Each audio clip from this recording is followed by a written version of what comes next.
اللهم صل على محمد وعلى آل محمد كما صليت على إبراهيم وعلى آل إبراهيم إنك حميد مجيد. اللهم بارك على محمد وعلى آل محمد كما باركت على إبراهيم وعلى آل إبراهيم إنك حميد مجيد. أما بعد فأعوذ بالله من الشيطان الرجيم. بسم الله الرحمن الرحيم.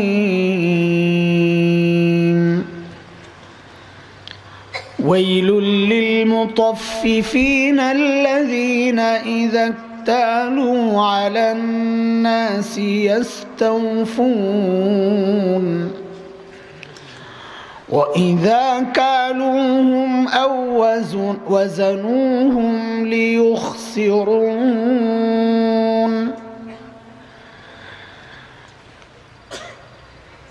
آمنت بالله صدق الله العلي العظيم.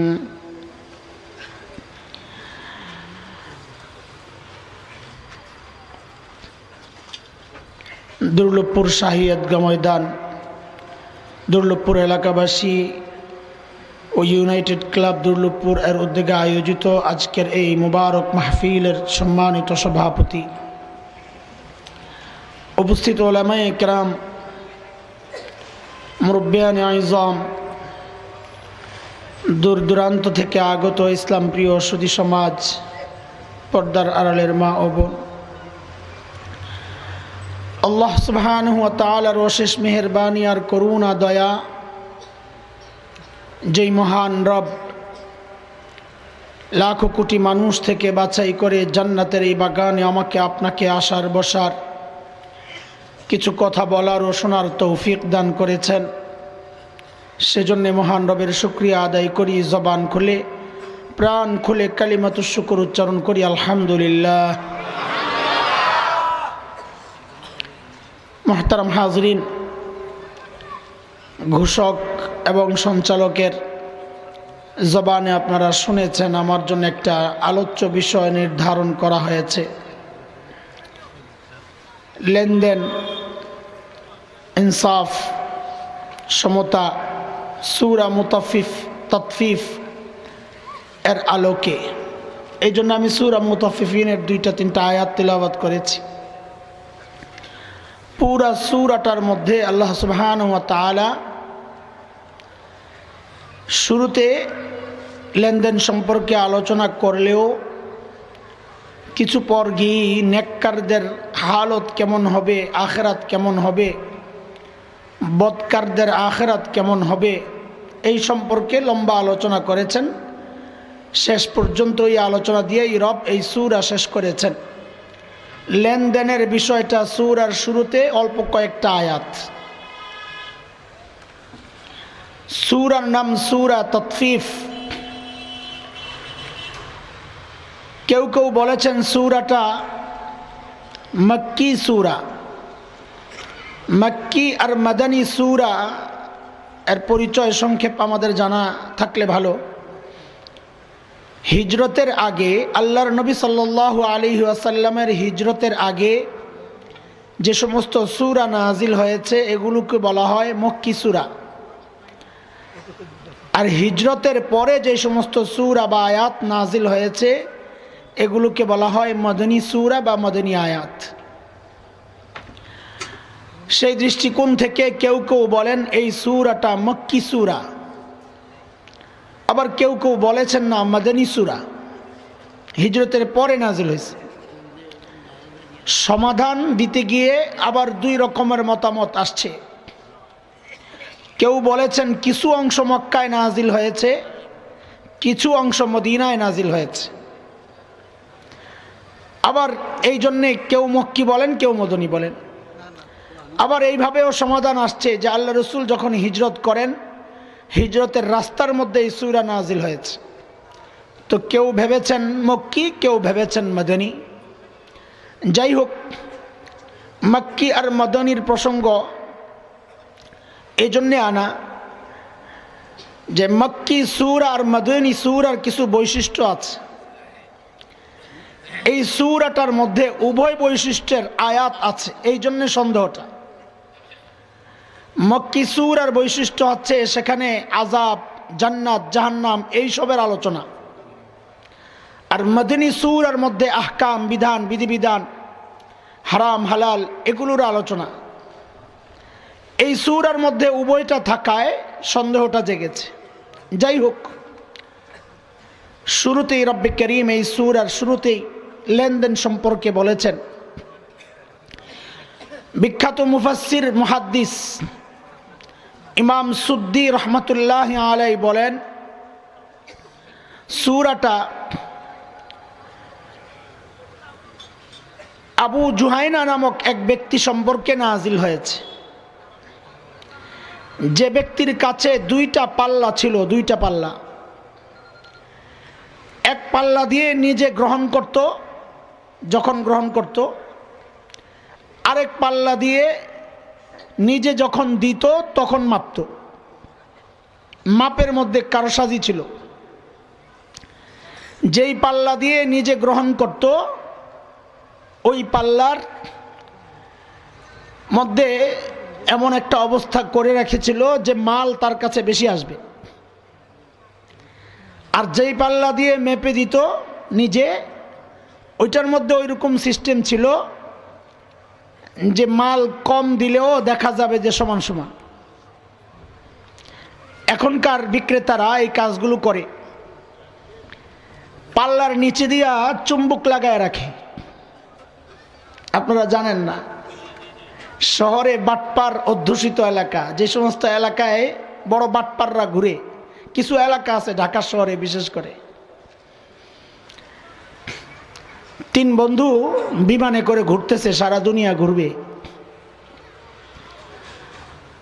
তো এক বন্ধু আরেক বন্ধুকে জিজ্ঞেস করে, দোস্ত বলতো এখন কই আছি?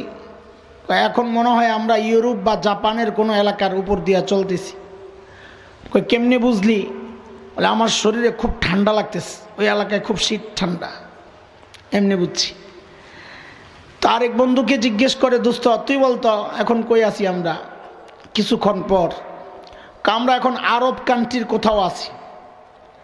কেমনে বুঝলি? বলে আমার খুব গরম লাগতেছে। আবার অনেক সময় পর জিজ্ঞেস করলো, এই বলতো এখন কই আছি? এখন বাংলাদেশের সদরঘাট আছি। কেমনে বুঝলি? একটু আগে আমার হাতে একটা ঘড়ি আছিল, এখন দেখি না। তো ঢাকার এমন কিছু এলাকা আছে বাটপার অধ্যুষিত এলাকা, এগুলা ঢাকায় যারা বসবাস করে তারা চিনে জানে। ওই সমস্ত এলাকায় বিশেষ করে গুলিস্তান, সদরঘাট এগুলাই বেশি প্রসিদ্ধ। ভেতরে পোটলা একটা রাখবে, মাপবে মাপবে, ওঠাবে দিবে, ওঠাবে দিবে, তার নজর কিন্তু আপনার দিকে, ওইখানে নাই। যেই না দেখবে এক মুহূর্তের জন্য আপনার মনোযোগ অন্যদিকে, হুট করে ওই পাল্লার যে পোটলাটা এটাকে নামাইয়া নিচের পোটলাটা উঠাইয়া বইটা দিয়ে দিবে। ওই নিচের পোটলার মধ্যে পচা যা আছে সব ঢুকানো, আগের থেকে প্যাকেট করা, ওইটা আপনাকে দিয়ে দিল। আপনি কোন রকম টাকা পে করে এলাকা ছাড়লে সে আর আপনাকে চিনবে না। এই আপেল কোত্থেকে কিনছেন আপনি? আমি তো এই আপেল বেচি না, চিনবে না। তো এইরকম কিছু মানুষ আছে। মাছ বিক্রেতা শহরে আমরা দেখেছি, বড় প্লেটের মধ্যে মাছ সাজায়া রাখে, হঠাৎ করে আপনি দেখবেন আয় হায় পুরা টইটুম্বুর, পুরা ভরা ভরা মাছ। আসলে ওই প্লেটের ঠিক মাঝখান দিয়া এইরকম মেরে মেরে উপরের দিকে এরকম ভাসায় রাখা হয়েছে। এক ধরনের চায়ের কাপ দেখছি কলকাতায়, এরাও বড় ফাঁকিবাজ। ওই চায়ের কাপগুলোর অর্ধেক নিচে দিয়া ব্লক। চা দিবে যখন আপনি মনে করবেন কাপ ভরা চা, 2 চুমুক দিলে দেখবেন কাপের চা শেষ। আপনাদের এলাকায় তো এরকম বুজুর্গ বাটপার নাই, আছে নাকি? ওই তাদের সম্পর্কে এই সূরা আল্লাহ নাজিল করছেন। রব বলতেছেন ওয়াইলুল লিল মুতাফফিফিন আল্লাযীনা ইযা ইক্তালু আলান নাসি ইস্তাওফুন ওয়া ইযা কালুহুম আও ওয়াজানুহুম ইউখসিরুন।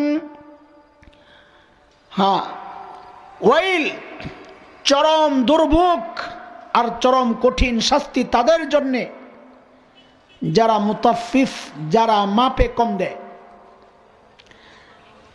মুতাফফিফ কাদেরকে বলা হয়? আল্লাহ তাআলা নিজেই ব্যাখ্যা দিচ্ছেন, আল্লাযীনা ইযা ইক্তালু আলান নাসি ইস্তাওফুন ওয়া ইযা কালুহুম আও ওয়াজানুহুম ইউখসিরুন। নিজে যখন আরেকজন থেকে মেপে নেয় তখন পুরোপুরি আদায় করে, নিজে যখন মেপে দেয়, ওজন করে দেয়, তখন সে কম দিয়ে দেয়। এদেরকে বলা হয় মুতাফফিফ। আল্লাহ তাআলা বলতেছেন তারা এই কাজটা কেন করে? উলাইকা ইয়াজুন্নু, যে তারা মনে করে আল্লাহ তাআলার সামনে তাদেরকে কোনোদিন দাঁড়াতে হবে না। ওই চিন্তার কারণেই তারা এই অপকর্মের মধ্যে লিপ্ত হয়। কথা বুঝে আসতেছে আপনাদের? আমার কষ্ট হচ্ছে, এমনি বলে ফেলি। আমার তো আর একটু পরে বসার কথা, তো যেহেতু আমার আগের যিনি বয়ান করবেন রাস্তায় হয়তো কোথাও আটকে গেছেন, আসতে দেরি হতেই পারে, তো এই জন্য আমি ডাইরেক্ট উঠছি। তো ডাইরেক্ট ওঠার অনেক সমস্যা, এটা আপনারা বুঝবেন না। লম্বা জার্নি, ঢাকা থেকে 6-7 ঘন্টার জার্নি করে এসে বসে যাওয়া, এক ফোঁটা পানি না খেয়ে, এটা বড় মুশকিল। শক্তির কাজ, কথাটা বড় শক্তির কাজ। আমি বয়ানে বসে চা খাই না, এটা আবার আরেক শয়তানি। বয়ানে বসে চা খাওয়ার কত স্টাইল যে জীবনে দেখাইলাম। বলা পাইন মনে আসেনি? 2-1 জন জানুনি, 1-2 জন আসুনি যে আমার চা কেন খাই না? আছে, থাক, তাইলে আর বলার দরকার নেই। বয়ানে বসে চা না খাওয়াই ভালো। তাইলে এখন তো শরীর আর গলার উপর দিয়া যাচ্ছে, কিন্তু বয়ানে বৈশা চা খাইলে এতগুলা মানুষ দেখবে, তখন আবার পেটের উপর দিয়েও যাইতে পারে। এটা হাদিস সম্মত কথা, আমি বানায়া বলি নাই। হাদিসে আসছে আল আইনু হাক্কুন, চোখ এটা ঠিক লেগে যায়। কত বুড়ারা আছে এখন চা খাইতে মনে চাইবে না? আমি খাইলে চাইবে, থাক বাবা, দরকার নাই। মুহতারাম হাজরিন, এই প্রবণতা আমার সমাজে কি অবস্থা আমি পরে আসছি ইনশাআল্লাহ। আয়াতগুলো যেই মুহূর্তে নাজিল হয়েছে, এর আগে এই স্বভাবের মানুষ ছিল নবী হযরতে শুআইব আলাইহিস সালাতু ওয়াস সালামের উম্মতরা। এই অপকর্মে তারা অভ্যস্ত ছিল, এক্সপার্ট ছিল। শুআইব আলাইহিস সালামের উম্মত, তারা শাস্তি ভোগ করেছেন এই অপরাধের কারণে। এটা এমন এক ভয়ঙ্কর অপরাধ। আল্লাহ রাসূল সাল্লাল্লাহু আলাইহি ওয়াসাল্লাম বলেছেন, কয়েকটা বদ আমলের কথা বলেছেন যেগুলোর নগদ কিছু শাস্তি আছে। একটা হচ্ছে যাকাত আদায় না করলে আল্লাহ তাআলা বৃষ্টি দেওয়া বন্ধ করে দেন, এটা নগদ পুরস্কার। আর এই হচ্ছে একটা, কেউ যখন কোনো সমাজে যখন মাপে কম দেওয়া শুরু হয়ে যায়, আল্লাহ তাআলা ওই সমাজে দুর্ভিক্ষ দিয়ে দেন, দুর্ভিক্ষ, অভাব অনটন দিয়ে দেন। আরেকটা হচ্ছে যখন জেনা ব্যভিচার প্রকাশ্যে শুরু হয়, আল্লাহ তাআলা ওই সমাজে মৃত্যুর সংখ্যা বাড়াইয়া দেন। আজকে ওই জায়গায় দুর্ঘটনা 20 জন মারা গেছে, আজকে অমুক জায়গায় আগুন লাগছে 100 জন মারা গেছে, আজকে অমুক জায়গায় 2 গাড়ি মুখোমুখি 10 জন নাই। আপনি কি মনে করছেন এই দুর্ঘটনাগুলো এমনি হচ্ছে? না, জেনা আর বেবিচার অবাধ হয়ে গেছে, এই জন্য এই দুর্ঘটনাগুলো দেখা যাচ্ছে। ভাই একটু সামনে আগায় বসেন, আসেন একটু সামনের দিকে আগায় আগায় আসেন।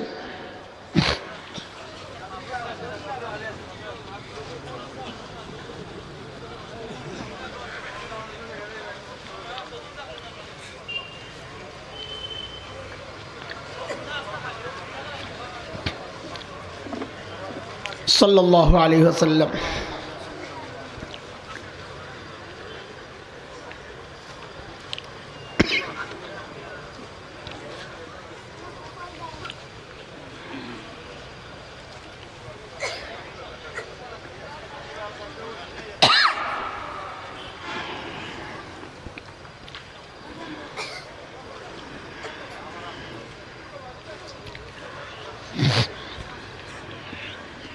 এই সাইডে বাম সাইডে কিছু জায়গা ছিল, বাম সাইডে কিছু জায়গা ছিল,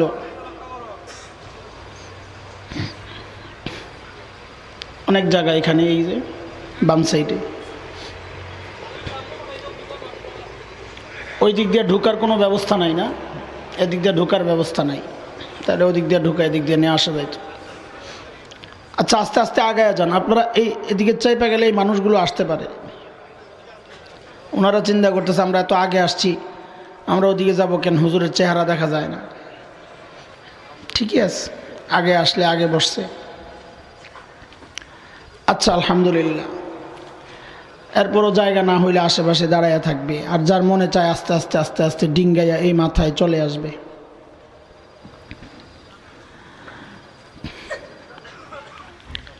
মুহতারাম হাজরিন, বলছিলাম এই অপকর্ম সর্বপ্রথম প্রকাশ্যে শুরু হয় নবী হযরতে শুআইব আলাইহিস সালাতু ওয়াস সালামের জামানায়। সূরা হুদের মধ্যে আল্লাহ সুবহানাহু ওয়া তাআলা নবী শুআইব আলাইহিস সালাম তার কওমকে যে ভাষায় জবাব দিয়েছেন, দাওয়াত দিয়েছেন, ওই কথাগুলো আল্লাহ তাআলা কোরআনে কারীমে সূরা হুদের মধ্যে উল্লেখ করেছেন। নবী শুআইব বলেন, ولا تنقصوا المكيال والميزان। এই এক জায়গায় আছে, অন্য জায়গায় আসছে وأوفوا الكيل والميزان بالقسط ولا تبخسوا الناس أشياءهم ولا تعثوا في الأرض مفسدين।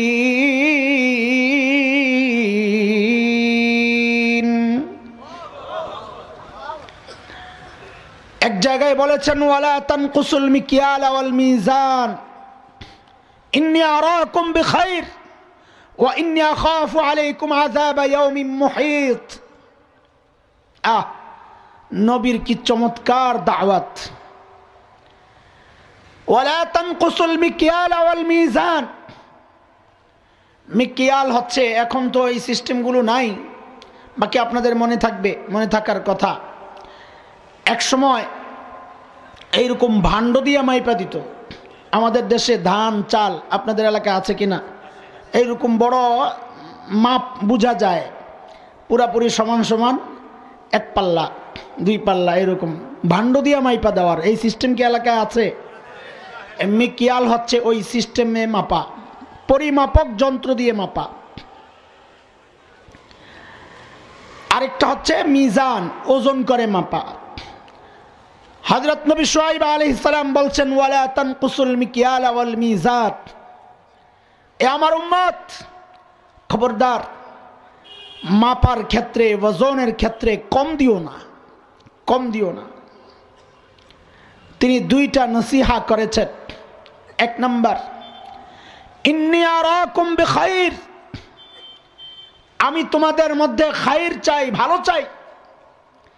এর থেকে মুফাসসিরিনে কেরাম কথা বের করেছেন যে সমস্ত মানুষ মাপে কম দেয় তার সম্পদ থেকে খায়র ও বরকত আল্লাহ উঠায় আনেন। যারা মাপ ঠিকঠাক মতো দেয় আল্লাহ তাআলা তার মালের মধ্যে খায়র ও বরকত নাজিল করেন। আমরা বেশি বেশি মনে করি, এটা শয়তানের চ্যালেঞ্জ। শয়তানের এইরকম একটা চ্যালেঞ্জ আছে। সূরা নিসা আয়াত 119 শয়তান এই চ্যালেঞ্জ করেছে কি, ওয়ালা উদিল্লান্নাহুম ওয়ালা উমান্নিয়ান্নাহুম ওয়ালা আমুরান্নাহুম وَلَآمُرَنَّهُمْ فَلَيُبَتِّكُنَّ آذَانَ الْأَنْعَامِ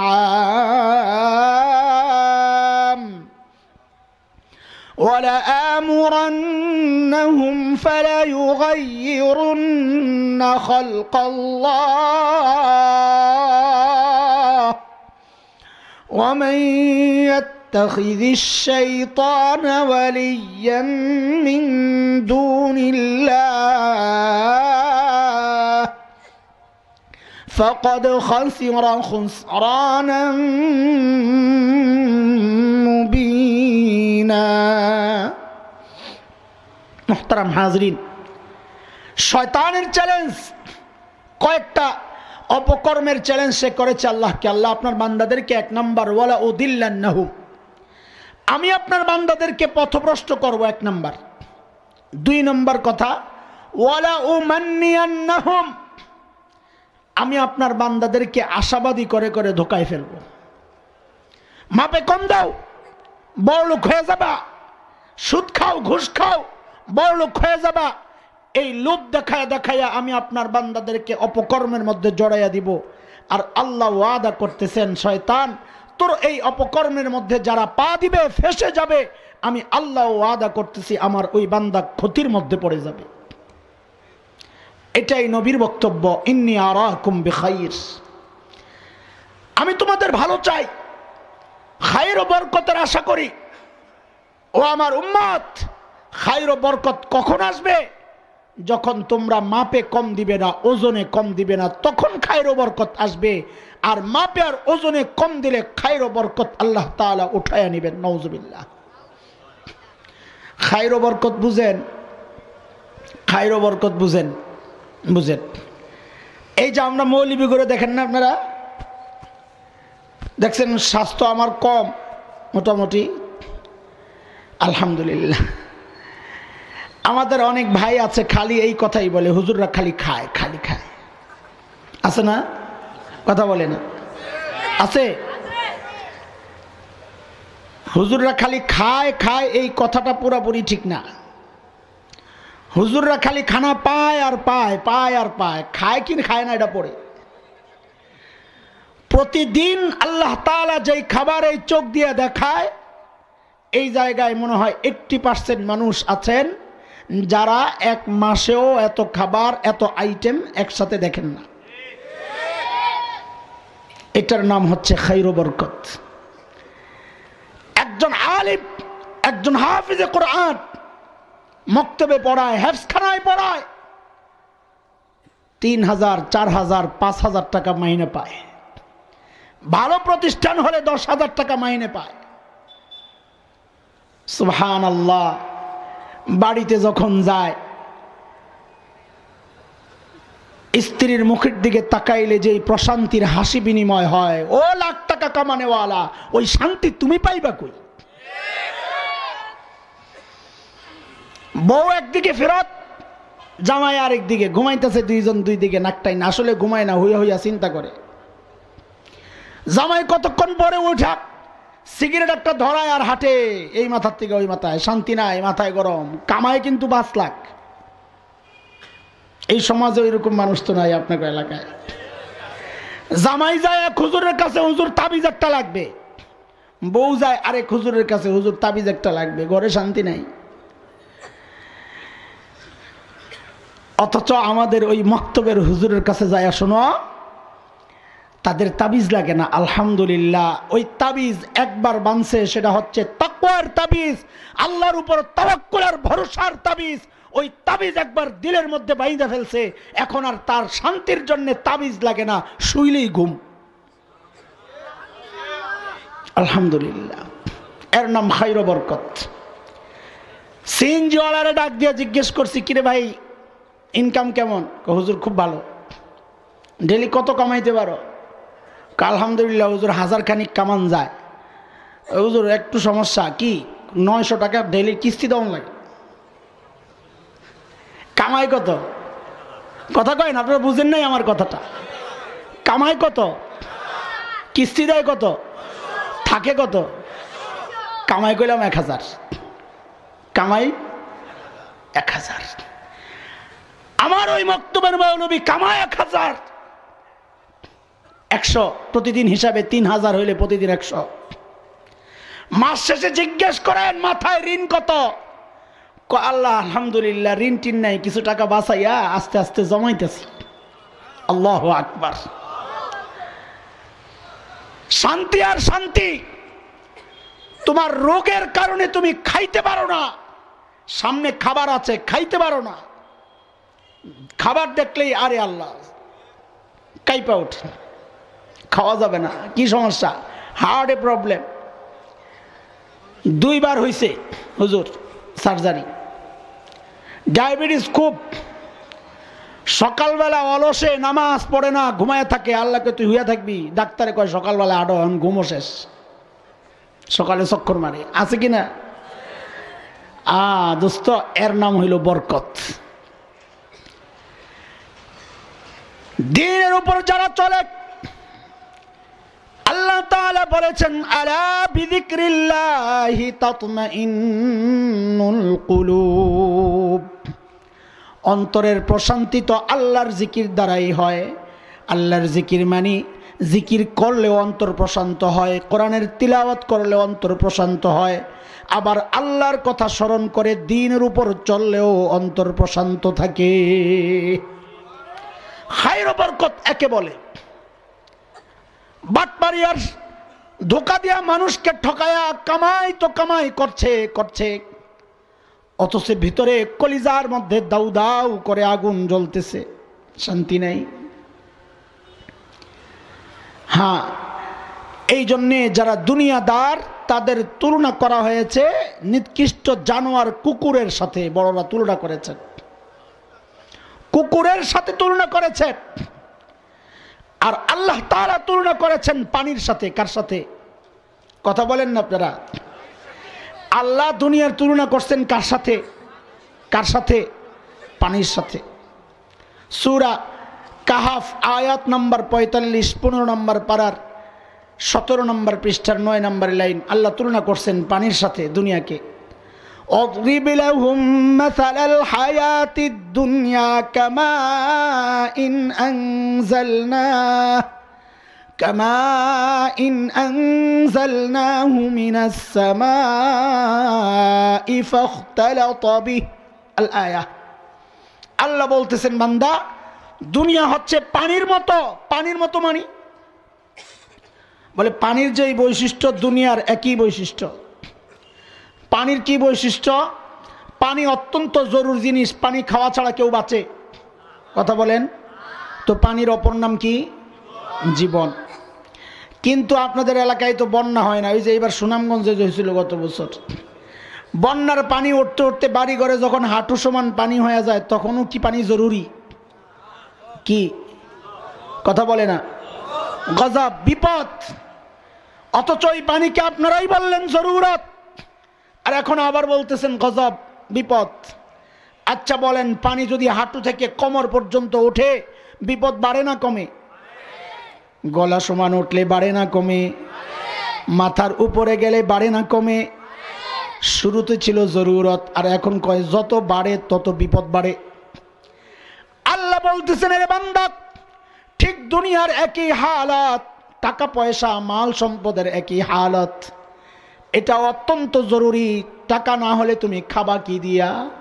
টাকা না হলে জামা বানাবা কি দিয়া? টাকা না হলে বাড়ি বানাবা কি দিয়া? কিন্তু যখনই এই টাকা পয়সা জরুরতের চেয়ে বেড়ে যাবে, যত বাড়বে বিপদ খালি বাড়তে থাকবে। পানির মতো যত বাড়বে বিপদ খালি বাড়তে থাকবে। এই জন্যে যার সম্পদ যত বেশি, তার ঘুমাইতে ট্যাবলেট তত বেশি খাইতে হয়। কথা ঠিক? কামাই 1 লাখ মাসে ওষুধ খায় 25,000 টাকা, এরকম পাবলিক পাইছি আমি। ওষুধই খায় 25,000। আমি কই আপনার তো আর খাওয়ান টাউন লাগে না কিচ্ছু। কেন? ওষুধ খাই তো পেট বেড়ে যাওয়ার কথা। আপনি একটা কাজ করেন, অন্য ব্যবসা বাদ দিয়ে একটা ফার্মেসির ব্যবসা দেন, তাইলে আর আপনার ওষুধ কিনা টিনা ঝামেলা লাগবে না, সহজে কামাইয়া যাব। এত ওষুধ খায়, খাবারের চেয়ে বেশি ওষুধ খায়। ও দোস্ত, এর নাম বরকত না। আমগো মৌলবীর মুখের দিকে তাকায় দেখো, পান সারাদিন চাবায়। আমি খালি হিসাব করি, বেটা এত টাকা পায় কই? পানের টাকা এত টাকা পায় কই? খাওয়াও চলে, বউও খুশি, সন্তানও খুশি, কারো কোনো দাবি দেওয়া নাই। পাওনাদার পিছনে পিছনে ঘুরে না, ব্যাংকওয়ালারা পিছনে পিছনে ঘুরে না, পুলিশ মামলার ফাইল নিয়ে পিছনে পিছনে ঘুরে না। ঘরে যায়, মসজিদ মাদ্রাসা, সকালে ওঠে ফজরের আগে, শান্তি সারাদিন মেহনত করে, রাতে সবার আগে ঘুমাইতে যায়, সকালে সবার আগে ঘুম থেকে উঠে যায়। এর নাম হচ্ছে বরকত। নবী শুআয়ব আলাইহিস সালাতু ওয়াস সালাম উম্মতকে জানিয়ে দিলেন, রে আমার উম্মত, ইন্নী আরাকুম বিখাইর, আমি চাই তোমরা শান্তিতে থাকো, তোমাদের মালের মধ্যে বরকত হোক। বরকত কোত্থেকে আসবে? বলে ওই মাপ কম দেওয়া ছেড়ে দাও, ওজনে কম দেওয়া ছেড়ে দাও, দেশি কাপড়টারে বিদেশি বইলা বেচা ছেড়ে দাও। আছে কি নাই? কাপড়ওয়ালারা মনে করছে এই ওয়াজ তো আমগো না, এটা তো মা পুণ্যাগো ওয়াজ মনে করছো এটা না? তুমিও 2 নাম্বারই করো, আমি জানি, আমি নিজেও কাপড় ব্যবসায়ী। তুমি কি 2 নাম্বারই করো? বস লয়ে যান, জাপানি, ইন্ডিয়ান, এখন বলে ইন্ডিয়ান, ইন্ডিয়ান কাপড় বস, চায়না, চায়না, হুদ্দা মিথ্যা কথা, নরসুন্দির কাপড়। মাপার সময় কি করে পোলাপাইন জানেন? এত বড় স্কেল থাকে না, কাপড় যারা মাপে এক টান মারবে, টান মাইরা এরপর ওইটা সাইরা আবার যখন আরেক গোছ টানতে যাবে তখন কিন্তু 4 ইঞ্চি হাত এই জায়গায় আয় পড়ছে, আপনি কই পারবেন না। আর বলার সময় কি বলবে? আপা আপনার জামা তো 2 গজ হবে না, 2.25 গজ লাগবে, কারণ নাইলে পরে আবার ধরা খাবে। 2 গজ মাপ দিয়া লয়ে গেছে, টেইলার কয় এই কাপড় দিয়া তো আপনার জামা হইব না, এই জন্য আগেই 2.25 গজ ধরাইয়া দিছে। টেইলার মাইপা দেখে 2.25 গজ নাই, আছে 2 গজ। যখন আবার দোকানের কাছে আসছে, আর এগুলো আমার চোখের দেখা, আবার যখন দোকানদারের কাছে আসছে, লাগাইয়া দিছে টেইলারের বিরুদ্ধে গন্ডগোল, ওই টেইলার হলো ফাজিল, কাপড় চুরি করছে, আপনি আর কাছে আর যাইয়েন না। এই সমাজের চিত্র বলতেছি আপনাদের সামনে।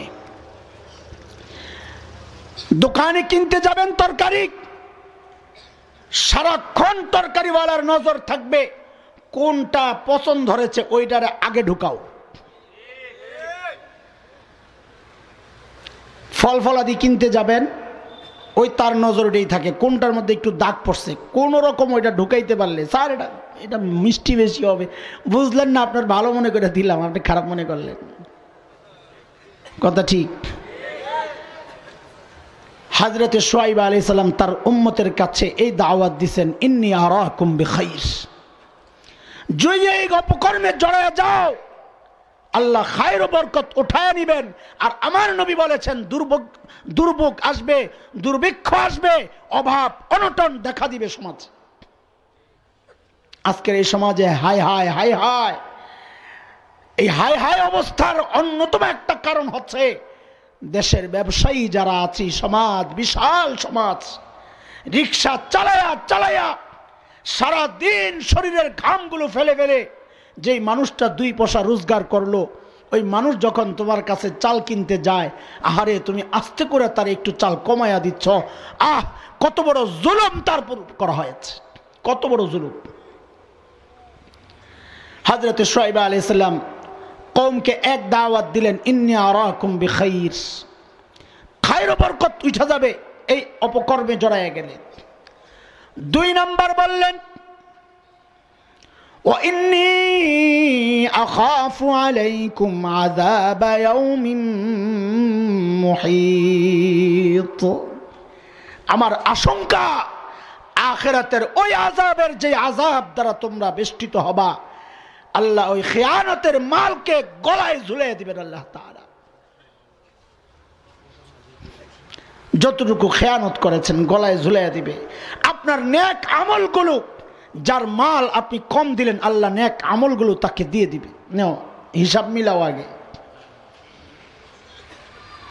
আল্লাহ তাআলা মক্কার কাফিরদের মধ্যে এই প্রবণতা চালু হয়ে গেছিল।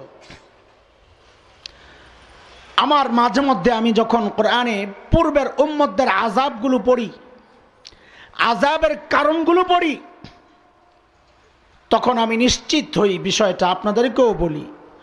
পূর্বের উম্মতের আযাব আসার যত অপরাধ ছিল, সমস্ত অপরাধের মধ্যে একটা অপরাধের জন্য এক একটা উম্মতকে আল্লাহ ধ্বংস করছেন। অথচ আফসোস আফসোস আফসোস, এই উম্মত সমস্ত অপরাধগুলোর মধ্যে জড়িত। আল্লাহ তাআলা তার নবীর তোফাইলে আমাদেরকে বাঁচায় রাখছেন। না হয় মাপে কম দেওয়ার কারণে শুআয়ব আলাইহিস সালামের উম্মত যদি আযাবে পড়ে, তার চেয়ে অধিক বেশি হারে এই উম্মত মাপে ঝামেলা করছে, বেচা কিনায় ভেজালে জড়ায়া যাচ্ছে। আল্লাহ তাআলা সূরা নাজিল করলেন, মক্কাবাসী মদিনাবাসীকে জানায়া দিলেন এটা বড় ভয়ঙ্কর অপরাধ। ওয়াইলুল লিল মুতাফফিফিন الذين إذا اكتالوا على الناس يستوفون وإذا كالوهم أو وزنوهم يخسرون ألا يظن أولئك أنهم مبعوثون ليوم عظيم يوم يقوم الناس لرب العالمين। তারাই অপকর্মে কেন জড়ায়? আল্লাহ তাআলা মূল কারণটা আল্লাহ তাআলা নির্ধারিত করে দিয়েছেন। মানুষ এই অপকর্মগুলা কেন করে আল্লাহ মূল বিষয়টা নির্ধারণ করে দিয়েছেন। আলা ইয়াযুন্নু উলাইকা আন্নাহুম মাবউসুন, তারা কি মনে করছে তারা আল্লাহর সামনে উত্থিত হবে না? লিয়াউমিন আযীম, ওই ভয়ঙ্কর দিবসে আল্লাহর সামনে দাঁড়াবে না, এমনটা মনে করছে? ইয়াউমা ইয়াকুমুন নাস লিরাব্বিল আলামিন, যেদিন সমস্ত মানুষ তার রবের সামনে দাঁড়াবে, তারা কি ওই দিবসে বিশ্বাস করে না? আল্লাহ তাআলা বুঝাচ্ছেন, একজন বান্দা গুনাহ করার পেছনে মৌলিক কারণ হচ্ছে আল্লাহকে, আখিরাতকে বান্দা ভুলে যায়, তখনই পাপ করে। কথা বুঝে আসছে আপনাদের? আমি আরেকটা উদাহরণ দিই, তাইলে বুঝবেন। হাবিল কাবিলের নাম শুনছেন? হাবিল কাবিল, কাবিল হযরত আদম আলাইহিস সালাতু ওয়াস সালামের বড় ছেলে। হাবিলকে হত্যা করার হুমকি দিছে যে আমি তোরে মেরে ফেলাম, লা আকতুলান্নাক, আমি তোকে মেরে ফেলবো। প্রতি উত্তরে হাবিল কি জবাব দিল? لئن بسطت إلي يدك لتقتلني ما أنا بباسط يدي إليك لأقتلك إني أخاف الله رب العالمين। তুমি যদি আমার দিকে হাত বাড়াও, আমি তোমার দিকে হাত বাড়াবো না। হাবিল বলছে, কেন? অপরাধ আমি করব না তোমার মতো। কেন? এই কেনর জবাবটাই হচ্ছে আমাদের পয়েন্ট। তিনি জবাব দিচ্ছেন এই জন্যে, ইন্নী আখাফুল্লাহ রাব্বাল আলামিন, আমি আল্লাহকে ভয় করি। ও দোস্ত, কথাটা এই জন্যে বললাম, বর্তমান বাংলাদেশে যেই পরিমাণ আইন শৃঙ্খলা রক্ষাকারী বাহিনীর সদস্য আছে, 10 বছর আগে এই পরিমাণ ছিল না আরো কম ছিল? অনেক কম ছিল। খালি কম না, মুরব্বী সঠিক জবাব দিচ্ছেন, অনেক কম ছিল। আপনারা বলেন তো, 10 বছর আগে এই সমাজে যতগুলো অন্যায় হতো, এই 10 বছর পর অন্যায় অপরাধের পরিমাণ বাড়ছে না কমছে? এতে কারো সন্দেহ আছে? কি বোঝা গেল? রেজাল্ট কি আসলো? অপরাধ দমনের জন্যে মানুষ রচিত কোনো আইন, মানুষ রচিত কোনো ব্যবস্থা একজন অপরাধীকে রুখতে পারে না। অপরাধ থেকে রোখার জন্য শর্ত হচ্ছে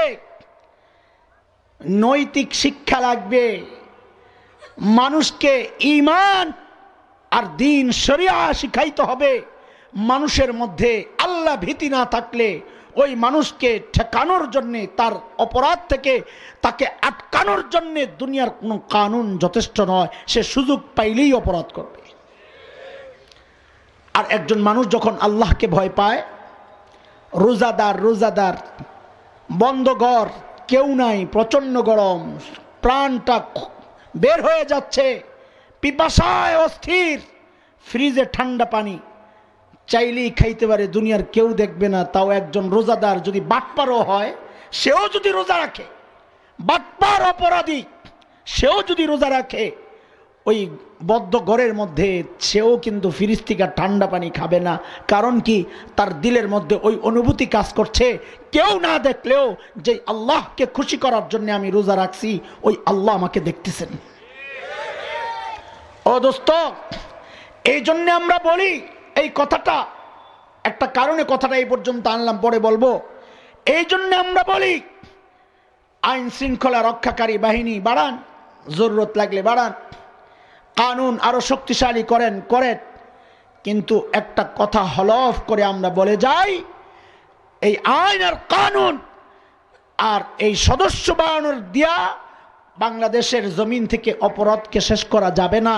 অপরাধ শেষ করার একটাই রাস্তা, স্কুলগুলোতে দ্বীনি শিক্ষা চালু করে দেন, নৈতিক শিক্ষা চালু করে দেন, সেখান থেকে আদর্শ মানুষ বের হোক, তারা চাকরিতে আসুক।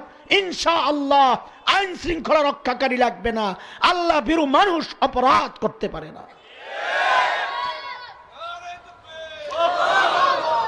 দোস্ত মুহতারাম, হযরত শুআয়ব আলাইহিস সালাম উম্মতকে ওই ভয়টাই দেখাইছেন, ইন্নী আখাফু আলাইকুম আযাবা ইয়াউমিন মুহীত। আমরা তো আখিরাত সম্পর্কে এরকম নিশ্চিত, ঈমান যেহেতু পড়েছি, কালিমা যেহেতু পড়েছি, নেক আমল যাই করতেছি আল্লাহ মনে হয় মাফ করে দিবেন। হ্যাঁ, এই আশা করা তো জরুরি, আল্লাহকে ভয় করা যেমন জরুরি, আশাবাদী হওয়াও জরুরি। কিন্তু যারা আখিরাতকে পরিপূর্ণভাবে বিশ্বাস করেছে, আল্লাহর সামনে দাঁড়ানোকে যারা পরিপূর্ণভাবে বিশ্বাস করেছে, তাদের অবস্থাটা কেমন? হযরতে আবু বকর সিদ্দিক রাদিয়াল্লাহু তাআলা আনহু কত বড় মানুষ, কত বড় মানুষ! আবু বকর কত বড় মানুষ! আল্লাহু আকবার! আমি একটা উদাহরণ দিয়ে আমার কথাকে আগাই। আবু বকর কত বড় মানুষ! আল্লাহ রসুলের দরবারে জানাজা আসছে, রসুল জানাজায় দাঁড়াবেন, জিবরাইল আমিন ঢুকছেন, ইয়া রাসূলুল্লাহ জানাজা পড়েন না, আল্লাহ মানা করছেন। আল্লাহ রসুল ঘরে চলে গেছেন জানাজা না পড়ে। হযরত আবু বকর সিদ্দিক রাদিয়াল্লাহু তাআলা আনহু পিছনে পিছনে কামরায় ঢুকছেন। ইয়া রাসূলুল্লাহ আপনি জানাজা পড়লেন না? লোকটা তো আমার দৃষ্টিতে ভালো লোক ছিল ইয়া রাসূলুল্লাহ। আবু বকর এই কথা বলার পর আল্লাহ রসুল জানালেন, আবু বকর, আল্লাহ তাআলা নিষেধ করছেন, হুকুম আসছে জানাজা না পড়ার। এই কথা শুনে হযরত আবু বকর সিদ্দিক রাদিয়াল্লাহু তাআলা আনহু ঘর থেকে বের হয়ে চলে গেলেন। কিছুক্ষণ পর জিবরাইল আমিন আবার হাজির। ইয়া রাসূলুল্লাহ, আল্লাহ বলছেন জানাজা পড়ার জন্য। রসুল তো আশ্চর্য হয়ে গেছেন, জিবরাইল একটু আগে নিষেধ করলেন, এখন আবার ঢুকে আবার হুকুম করতেছেন জানাজা পড়ার, ঘটনা কি? হযরত জিবরাইল আমিন বলেন, ইয়া রাসূলুল্লাহ, এই যে মানুষটা যার জানাজা, এই লোকটার কাঁধে ঋণ ছিল, ঋণ। আল্লাহ তাআলা উম্মতের সামনে একটা উদাহরণ রাখার জন্য আপনাকে নিষেধ করছেন তার জানাজা পড়ার জন্য, যে না ঋণ রাখবে আরেকজনের হক, সে জাহান্নামে যাবে, জাহান্নামীর জানাজা আপনি পড়েন না। ও আচ্ছা, তো আবার পড়ার জন্য হুকুম আসলো যে, কিন্তু ইয়া রাসূলুল্লাহ ঝামেলা পাকাইলো তো আবু বকর। যেই না আবু বকর পেছনে পেছনে ঢুইকা আপনাকে বললেন, ইয়া রাসূলুল্লাহ এই লোকটা তো আমার দৃষ্টিতে ভালো লোক ছিল, এই কথাটা আর সে আজিমে পৌঁছে গেছে। আল্লাহ তাআলা জানায় দিলেন, যেই মানুষটা আমার, যেই বান্দা আবু বকরের দৃষ্টিতে ভালো, আমি আল্লাহ তাকে ভালো মানুষ হিসাবে কবুল করে নিলাম। কিন্তু কান্দে যে ঋণ রয়ে গেছে, আল্লাহ তাআলা একজন ফেরেশতাকে ওই মাইয়তের সূরতে বানায়া ওই দোকানদারের কাছে পাঠায়া দিছেন। এই মাইয়তের পক্ষ থেকে আল্লাহ তাআলা ঋণ পরিশোধ কইরা নতুন হুকুম আসছে, ইয়া রাসূলুল্লাহ আপনি এইবার জানাজা পড়েন। আবু বকরের মর্যাদা বলছি দোস্ত, আবু বকর এত বড় মানুষ, এত বড় মানুষ। ওই আবু বকর রাদিয়াল্লাহু তাআলা আনহু যখন গাছের পাতাগুলোর দিকে তাকাইতেন, মাঝে মধ্যেই গাছের পাতাগুলোর দিকে তাকায়া তাকায়া আবু বকর কাঁদতেন আর বলতেন, ইয়া লাইতানি কুনতু ওয়ারাকা, আহারে আমিও যদি ওই গাছের পাতার মতো হয়ে যেতাম, আমিও যদি গাছের পাতা হইতাম, আমি যদি গাছের পাতা হইতাম তাইলে তো রবের সামনে আমাকে দাঁড়াতে হতো না। আমি যদি গাছের পাতা হতাম তাহলে তো আমার হিসাব কিসাব হতো না। আমি যদি গাছের পাতা হতাম আমার তো হাসরের মাঠে এত পেরেশানির মধ্যে পড়তে হতো না। ইয়া লাইতানি কুনতু ওয়ারাকা। আখিরাত সম্পর্কে আবু বকরের এত ভয় ছিল, আমাদের কোনো ভয় নাই। রব বলতেছেন, বান্দা ওই ভয় না থাকাটাই হচ্ছে কারণ তুমি যে মাপে কম দাও আর মাপে নিজেরটা পুরোপুরি নেও, অন্যেরটা দেওয়ার সময় কমায়া কমায়া দাও। মূল কারণ এটা, আখিরাতের ভয় নাই, আল্লাহর আযাবের ভয় নাই, আল্লাহর সামনে দাঁড়ানোর ভয় নাই। আল্লাহ তাআলা অন্য আয়াতে বলতেছেন, ওয়া আম্মা মান খাফা মাকামা রাব্বিহি ওয়া নাহান নাফসা আনিল হাওয়া ফাইন্নাল জান্নাতা হিয়াল মাওয়া। যে ব্যক্তি আল্লাহর সামনে দাঁড়ানোর ভয় আছে, এই ভয় তাকে কি করেছে? পাপ থেকে ফিরিয়ে রেখেছে। আল্লাহ তাআলা বলেন, আমার যেই বান্দা আমার সামনে দাঁড়ানোর ভয়ে পাপ থেকে ফিরত আসছে, গুনাহ করে নাই, আমি আল্লাহ ওয়াদা দিলাম তার ঠিকানা আমি আল্লাহ জান্নাত বানাইয়া দিলাম। মুহতারাম হাজিরিন, এখানে নানান শ্রেণীর মানুষ আছেন, নানান ব্যবসায় জড়িত। কেউ ব্যবসা করেন না, আপনি ভাববেন না যে এই অপরাধে আপনি জড়িত না। কৃষি কাজ করেন, আপনার মধ্যে এই দোষটা আছে, আপনি আরেকজনের আইল, আমাদের দেশে বলে আইল, আপনাদের দেশে কি বলে? আইল বলে।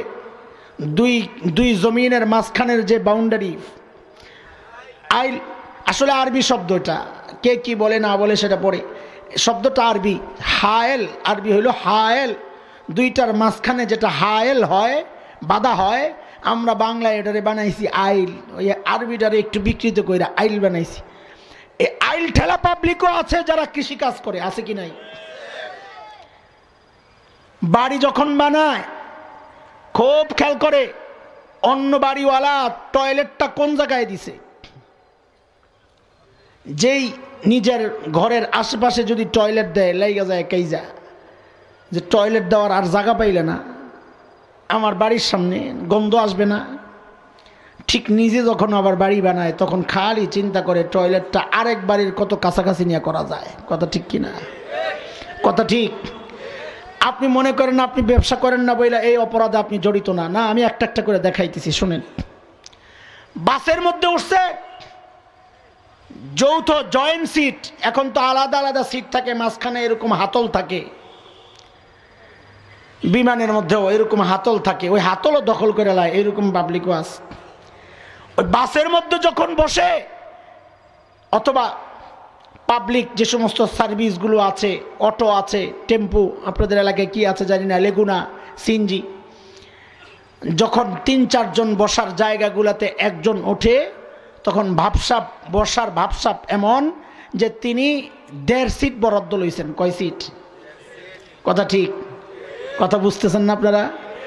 ২ সিটওয়ালা যখন যে আগে বসে, উনি মনে করেন ওই বাকি যে বসবে সে কোনার মধ্যে নিজের কোন রকম লাগাইয়া বসে থাকবে, আর বাকি ১.৫ হাত ওনার।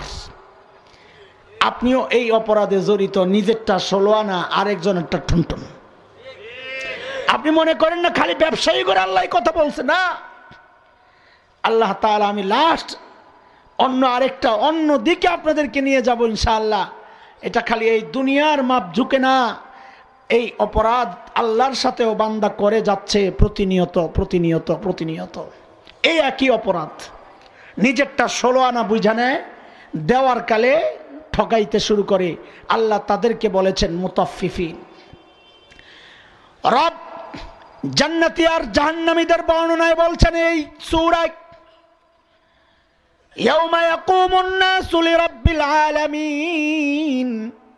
এরপর রব বলতেছেন কাল্লা ইন্নাল ফুজ্জার, কাল্লা ইন্না কিতাবাল ফুজ্জার লাফি সিজ্জিন ওমা আদরাকা মা সিজ্জিন কিতাবুম মারকুম ওয়াইলুন ইয়াউমাইযিল লিল মুকাজ্জিবিন।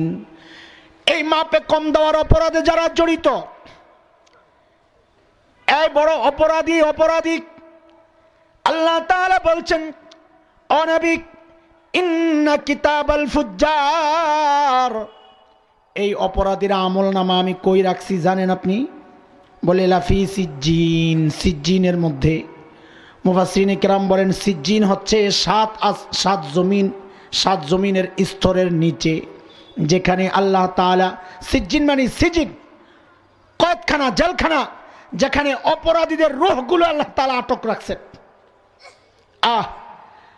মালাকুল মউত যখন অপরাধীর রূহ বের করে নিয়ে যায়, আসমানে উঠতে চায়, হাদিসে আসছে, নিচের আসমানের ফেরেশতারা ওই রূহ থেকে দুর্গন্ধ দুর্গন্ধ বলবে কোত্থেকে আনছো এটারে, সরাও।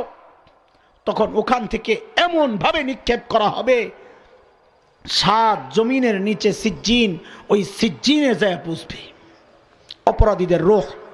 আল্লাহ তাআলা বলতেছেন এই অপরাধীদের আমল নামাও আমি ওই সিজ্জিনের মধ্যে সংরক্ষিত করেছি। আর যদি নেককার হয়, ওয়া ইন্না কিতাবাল আবরারি লাফি ইল্লিয়িন, আর যারা নেককার, আল্লাহ বলেন নেককারদের কিতাব, নেককারদের আমল নামা আমি আল্লাহ ইল্লিয়িনের মধ্যে সংরক্ষিত করেছি। ইল্লিয়িন কোনটা? ইল্লিয়িন হচ্ছে 7 আসমানের উপরে আর আরশে আজিমের নিচে একটা জায়গা, আল্লাহ ওই জায়গায় নেককারদের আমল নামা সংরক্ষিত করেছেন। আলহামদুলিল্লাহ বলে আল্লাহ তাআলা আমাদের আমল নামাকেও ওই জায়গায় যেন রাখেন, ওই রকম আমল করার তৌফিক আল্লাহ দান করেন, বলেন আমিন। সূরাটা আল্লাহ তাআলা আরো 2-3টা বিষয় দিয়ে শেষ করছেন। আমি আগে সূরাটা শেষ করি, তারপর আবার ওই তাতফিফ একটা জরুরি কথা বলার জন্য আবার ফেরত আসবো। সূরাটা আগে শেষ করি। আল্লাহ তাআলা বলছেন অপরাধীরা দুনিয়ায় বসে বসে নেককারদেরকে দেখে দেখে যেমন তিরস্কার করেছিল, মিথ্যাবাদী মিথ্যাবাদী বলেছিল, আল্লাহ তাআলা বলেন ঠিক আমার জান্নাতি বান্দারাও ওই হাসরের মাঠে ওই অপরাধী আর মিথ্যাবাদীদেরকে দেখে দেখে ওই রকম তিরস্কার করবে। কি খবর আজকে? কি ওই যে বলছিলেন এখন কিয়ামত বুঝা পাইছে, ওই রকম বিদ্রুপ করে করে তাদেরকে লজ্জা দিবে। আল্লাহ তাআলা ওই রকম ভয়ঙ্কর কঠিন পরিস্থিতি থেকে আমাদেরকে হেফাজত করেন, আমিন। যেই কথাটা বলবো শেষ, এটা বলার জন্য সূরাটা শেষ করে দিলাম কোনো রকমে সংক্ষেপে। লম্বা সূরা, সব তরজমা করলেও এত লম্বা টাইম দেওয়া যাবে না। আবার জায়গা মতো ফেরত আসি। বলছিলাম যে এই অপরাধ যেটা আল্লাহ তাআলা বলছেন, নিজে নেওয়ার সময় পুরাপুরি নেয় আর নিজে দেওয়ার সময় কমায়া কমায়া দেয়, এই অপরাধ আমি আর আপনি প্রতি মুহূর্তে আমাদের রবের সাথেও কিন্তু করতেছি, রবের সাথেও করছি। কেন? কিভাবে? আমাকে রব যে নেয়ামত দিয়েছেন, এই নেয়ামতগুলো আমি পুরাপুরি ঠিকই ভোগ করতেছি। রব যখন আমার কাছে ইবাদত চায় তখন কিন্তু আর পুরাপুরি দেই না। কথা বুঝতেছেন? শুধু মাপ যোগের মধ্যে না, বেচা কিনার মধ্যে না, লেনদেনের মধ্যে না, ইবাদতের ক্ষেত্রে, আমার জীবনের ক্ষেত্রেও আমরা প্রত্যেকটা মানুষ এই অপরাধে জড়িত। এই জন্য আল্লাহ তাআলা দুস্তক, এরে যুবক তোমাদেরকে বিশেষ করে বলি, আমি আর তুমি যখন গুনার দিকে পা বাড়াবো, এখন থেকে ওই চেতনাটা মাথার মধ্যে ঢুকায়া নাও, দিলের মধ্যে বসায়া নাও। ইনশাআল্লাহ ওই চেতনা দিল আর দিমাগের মধ্যে থাকলে ইনশাআল্লাহ গুনাহ করতে মন চাইবে না। ইনশাআল্লাহ আল্লাহ ওই চেতনার কারণে আমাকে আর তোমাকে গুনাহ থেকে বাঁচায়া দিবে। কি চেতনা শোনো, আমি আর তুমি যখন গুনার দিকে পা বাড়াই, আল্লাহ সুবহানাহু ওয়া তাআলা তখন পেছন থেকে ডাকতে থাকেন, এই কথা বলে, ইয়া আইয়ুহাল ইনসান মা গররাকা বিরাব্বিকাল কারীম আল্লাযী খালাকাকা ফাসাওয়াকা ফাআদালাক ফি আইয়ি সূরাতিন মা শাআ রাক্কাবাক। আল্লাহ তাআলা তখন পিছন থেকে ডাকতে থাকেন, এ মানুষ, মা গররাক বিরাব্বিকাল কারীম, কোন জিনিস তোমাকে ওই রব্বে কারীম সম্পর্কে ধোকায় ফেলে দিল, ওই কারীম রবকে ভুলাইয়া দিল? কি জিনিস তোমায়? আমি আর আপনি যখনই গুনার দিকে পা বাড়াই, আল্লাহ আমাকে আপনাকে যখন দ্বীনের জন্য, নামাজের জন্য ডাকেন, নিজের কাছে যখন ডাকেন, আমি আর আপনি যখন সাড়া না দেই, তখনই আল্লাহ তাআলা আমাকে আপনাকে ওই ডাকটা দেন। এর দোস্ত, এই ডাকটাকে দিলের মধ্যে বসান, দিমাগের মধ্যে বসান। আল্লাহ ডাক দিয়ে এই কথাটা বলেন, এরে মানুষ, মা গররাকা বিরাব্বিকাল কারীম, ওই কারীম রবের সম্পর্কে কোন জিনিস তোমাকে ধোকায় ফেলে দিল? কি পায়া তুমি ওই রব্বে কারীমকে ভুলে গেলা? কি এমন নিয়ামত পেয়েছ যেই নিয়ামত পেয়ে তুমি রব্বে কারীমকে ভুলে গেলা? অথচ রব্বে কারীম তোমাকে কি কি নিয়ামত দিছেন আল্লাহ শোনাইতেছেন। আল্লাযী খালাকাকা ফাসাওয়াকা ফাআদালাক, আল্লাহ তাআলা তোমাকে কত সুন্দর করে বানাইছেন। আল্লাহ তাআলা তোমাকে কত সুন্দর দুটো চোখ দিয়েছেন। আল্লাহ তাআলা তোমাকে কত সুন্দর নাক দিয়েছেন। আল্লাহ তাআলা তোমাকে কত সুন্দর কান দিয়েছেন। আল্লাহ তাআলা তোমার কত সুন্দর অবয়ব তৈরি করেছেন। আল্লাহ তাআলা তোমার শরীরের কি সুন্দর কালার দিয়েছেন। এত এত নিয়ামত প্রতিনিয়ত ভোগ করছ, করে করে ওই শ্বাস ফেলছ, রবের নিয়ামত ভোগ করছ, শ্বাস নিচ্ছ, রবের নিয়ামত ভোগ করছ, বায়ু নিচ্ছ, অক্সিজেন নিচ্ছ, রবের নিয়ামত ভোগ করছ, আর নিয়ামত ভোগ করা অবস্থায় আবার রবের নাফরমানি করতেছ। নিজে যখন রবের নিয়ামত ভোগ করো, তখন তো একটুও চিন্তা করে না কেউ, না আমি শ্বাস নিব না, আমি যেহেতু রবের ইবাদত করি না, আমি শ্বাস ফেলবো না। আছে না কি এরকম কেউ? আছে? বাঁচা যাবে? আমি তো ঠিকই রবের নিয়ামত পুরোপুরি ভোগ করতেছি, একটা শ্বাসও কম ফেলি না, একটা শ্বাসও কম নেই না, সময় মতো শ্বাস ফেলি, সময় মতো শ্বাস নেই, আমি তো পুরোপুরি ভোগ করতেছি। আমি তো সময় মতো খাই, সময় মতো ত্যাগ করি, আমি তো সময় মতো আমার ঘুমাইতে যাই, আমার জরুরতগুলো মিটাই, সব তো রবের নিয়ামত ভোগ করতেছি। কিন্তু রব যখন সময় মতো আমাকে ডাক দেন, তখন তো আর রবকে সময় দেই না। আমি তো পুরোপুরি আদায় করতেছি, রবকে তো পুরোপুরি দিচ্ছি না। আরে রব তো আমার কাছে পুরোপুরি চারও নাই। আমি যত যত নিয়ামত ভোগ করি, রব যদি বলতেন যতটা শ্বাস তুই প্রতিদিন গ্রহণ করস, যতটা শ্বাস প্রতিদিন তুই ফেলস, ততবার আমি আল্লাহর নাম তোকে উচ্চারণ করা লাগবে, তাও তো আমরা বাধ্য ছিলাম। রব তো তাও বলেন নাই, রব তো তাও বলেন নাই। প্রতি শ্বাসে শ্বাসে রবের নাম উচ্চারণ করার জন্য রব তো বলেন নাই তাও, যদিও আমাদের বুজুর্গরা এমনটা করতেন, শ্বাসে শ্বাসে রবের নাম উচ্চারণ করতেন। ফেরানোর সময় আল্লাহ আল্লাহু আল্লাহু, শ্বাস ফেলতেন আল্লাহ, নেওয়ার সময় হু আল্লাহু আল্লাহু। সমস্ত বুজুর্গরা এইভাবে জিকির করতেন, শ্বাসের হক আদায় করতেন।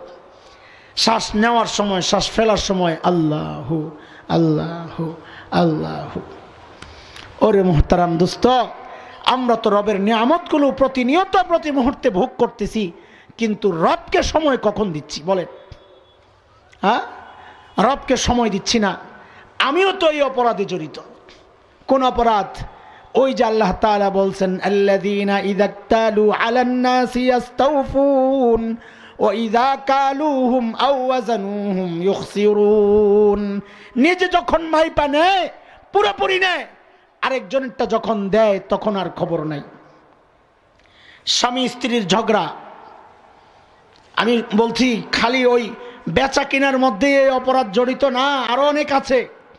স্বামী স্ত্রীর ঝগড়া, বউ শাশুড়ির ঝগড়া, বাবা সন্তানের ঝগড়া। কিসের কারণে? কিসের কারণে? শাশুড়ি আর বউয়ের ঝগড়া আমরা বলি সাপে নেউলে অবস্থা। বউ শাশুড়ির ঝগড়া কিসের কারণে? অশান্তি কিসের কারণে? বউ মনে করে আমি আসছি বউ, আমি এই মহিলার খেদমত কেন করব? আমি আমার সংসার নিয়ে থাকব, আমি কেন স্বামীর বোনের খেদমত করব? বউ মনে করে এটা আমার জিম্মেদারি না।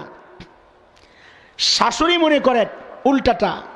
শাশুড়ি মনে করেন আমার ঘর, আমার ছেলে, আমি যেমনি বলবো এমনি চলতে হবে। প্রত্যেকে নিজের হকটা আদায় করতে চায়, দিতে চায় না। আহারে, বউ যদি মনে করত এটা আমার মা, শাশুড়ি যদি মনে করত এটা আমার মেয়ে, ওই ঘরে গন্ডগোল লাগতো। হযরত মুফতি তকি ওসমানী হাফিজাহুল্লাহ বড় সুন্দর উদাহরণ দিছেন। শাশুড়ি শীতের রাতে ওযুর সময় চিন্তা করে পানিটা কেন গরম হইল না, পানি কেন গরম পাইলাম না। বউ চিন্তা করে আমি কেন দিব। প্রত্যেকে যদি প্রত্যেকের জায়গায় চিন্তা করত, গ্যাঞ্জাম লাগতো না। শাশুড়ি যদি চিন্তা করত যে না, আমার খেদমত আমার ছেলে করবে, আমার বউয়ের জিম্মাদারি না, এটা শরিয়া। এ শাশুড়িরা, এ শ্বশুররা মনে রাখে, বউ খেদমত আপনার করবে, করে সে তার জান্নাত বানাবে, বানাক। কিন্তু যদি না করে, এর জন্যে ছেলেকে বাধ্য করা যাবে না ওই বউকে ত্যাগ করো, না, এটা শরীয়তের খিলাফ। বউ আপনার খেদমতের জন্য আসে নাই, এটা আমার সমাজের একটা খারাপ দিক। আমার আপন খালাতো ভাই আমাকে বলতেছে, ভাই বিয়ে করা দরকার। কেন রে ভাই? বলে দেখেন না আম্মা অসুস্থ। তো আম্মা অসুস্থ, তাতে আম্মার খেদমতের জন্য লাগবে। আমার সমাজের টেন্ডেন্সিটা যে বউ আনার অর্থই হয়েছে আমার মায়ের খেদমত করার জন্যে। হ্যাঁ, বউ করবে, সে তার জান্নাত বানাবে, আমরা মানা করছি না। কিন্তু গ্যাঞ্জামটা লাগে কখন? যখন শাশুড়ি পক্ষ মনে করে সে করতে বাধ্য, কেন করবে না, তখনই গ্যাঞ্জাম লাগে। শাশুড়ি যদি মনে করতো না, আমার গরম পানি আমার ছেলে করে দিবে, আমার বউ না, বউ যদি মনে করতো আমার মা থাকলে তো আমিই করতাম, প্রত্যেকের চিন্তায় যদি থাকতো, তো বউ যদি গরম পানি করে দিত, তো শাশুড়ি প্রাণ খুলে দোয়া করতেন, আহারে এই জিম্মাদারি তো আমার বউয়ের না, তারপরেও সে করেছে, আল্লাহ তাআলা তাকে জাযায়ে খায়ের দান করুক। দোয়া করতো কিনা? কিন্তু শাশুড়ি যখন মনে করা শুরু করছে এটা বউয়ের জিম্মাদারি, তখন ভুল ধরা শুরু করছে। এত গরম কেন? এত গরম কেন? কাম করো নাই, খালি ঘুরছ? আছে না এরকম শাশুড়ি? না, এই সমাজে নাই ওই শাশুড়ি? লাগেনি গন্ডগোল? জামাই বউ ঝগড়া, জামাই আসছে, হুজুর একটা তাবিজ লাগবে। কি সমস্যা? বউ কথা শোনে না, বউ কথা শোনে না, তাবিজ লাগবে। তুই বউর কথা শুনোস? বউয়ের জরুরত তুই মিটাস কিনা? বউয়ের হক তুই আদায় করস? বউয়ের সাথে যে আচরণ তুমি আর আমি করি, এই সমাজের মেয়েরা জান্নাতি নারী আল্লাহ দান করেছেন এই সমাজের মেয়েদেরকে। আমি আর আপনি বউদের সাথে যে আচরণ করি, তারা তো থাকার কথা না, থাকার কথা না। আমি সবার মধ্যে ওই এক চিন্তা, যার যার হক সে পায়, যার কারণে বিভিন্ন সংগঠন হয়। এখন শ্রমিক অধিকার আন্দোলন, আন্দোলনের নাম কি কথা বলেন? শ্রমিক অধিকার আন্দোলন। ওই যে গার্মেন্টস শ্রমিক, এই শ্রমিক আসছে দেখছি, এই আন্দোলন, ওই আন্দোলন, প্রত্যেকে নিজের অধিকার, ভোক্তা অধিকার আন্দোলন, প্রত্যেকে নিজের অধিকার আদায়ে ব্যস্ত। আমার উপর যে কিছু জিম্মাদারি আছে ওগুলা দেওয়ার ব্যাপারে কেউ খবর নাই, তো গ্যাঞ্জাম তো লাগবেই। আল্লাহ তাআলা এই পুরা সূরার মধ্যে ওই কথাটাই বুঝাইছেন, আলাইকুম আনফুসাকুম লা ইয়াদুররুকুম মান দাল্লা ইযা ইহতাদাইতুম। এটাই শেষ কথা আমার। প্রত্যেকের জিম্মাদারি আদায় করেন, আল্লাহ তাআলা আপনার হক আদায়ের ব্যবস্থা করে দিবেন ইনশাআল্লাহ। মাপে কম দিব না ইনশাআল্লাহ, ওজনে কম দিব না ইনশাআল্লাহ। এটা খালি যারা ব্যবসা করে তাদের জন্য। এতক্ষণ কি বুঝলেন? না, আল্লাহকে দেওয়ার সময়ও কম দিব না ইনশাআল্লাহ। আল্লাহর যত নেয়ামত ভোগ করি তার পাল্টা দেওয়ার চেষ্টা করব, তার চেয়ে বেশি দেওয়ার চেষ্টা করব ইনশাআল্লাহ। তাইলে বোঝা যাবে এই সূরার উপর কিছু আলোচনা হয়েছে, আপনারা কিছু বুঝছেন। নাইলে চিন্তা করবেন আমি তো আলু বেশি না, আমি তো চাল বেশি না, এই ওয়াজ আমার জন্যে না। তো এই কথা লিয়ে বাড়ি যাবেন, আমার এই পুরো কষ্টটাই বেকার। না খাইয়া কষ্ট যা করছি, আপনি খাইয়া আইসাও সময়টা বেকার নষ্ট করলেন। আল্লাহ তাআলা আমাদেরকে সহি বুঝ দান করেন, আমিন।